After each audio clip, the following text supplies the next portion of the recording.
কলম্বিয়ার কাছে বিশ্বকাপ বাছাই পর্বের ম্যাচ হেরে ক্যামেরায় ধাক্কা দিয়েই ঝাল মিটিয়েছেন Argentine goalkeeper Emiliano Martinez. Match শেষে নিজেকে সামলাতে না পেরে এই কাণ্ড ঘটান গত বিশ্বকাপের গোল্ডেন গ্লাভ জয়ী এই গোলরক্ষক। গত মঙ্গলবার দিবাগত রাতে কলম্বিয়ার বিপক্ষে 2-1 গোলে হেরেছে আর্জেন্টিনা।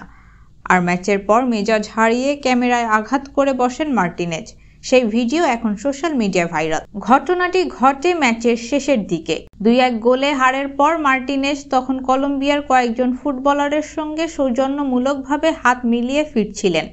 তখনই তার সামনে আসে ক্যামেরা, আর সেই ক্যামেরায় ধাক্কা মেরে বসেন তিনি। মার্তিনেজের হাতের ছোঁয়ায় লাইভে থাকা ক্যামেরার মুখ চলে যায় অন্যদিকে। বিতর্কিত পেনাল্টির সিদ্ধান্তের কারণেই মার্তিনেজ ক্ষুব্ধ হয়েছে বলে জানা যায় আর্জেন্টাইন সংবাদ মাধ্যম থেকে। অবশ্য এমন ঘটনা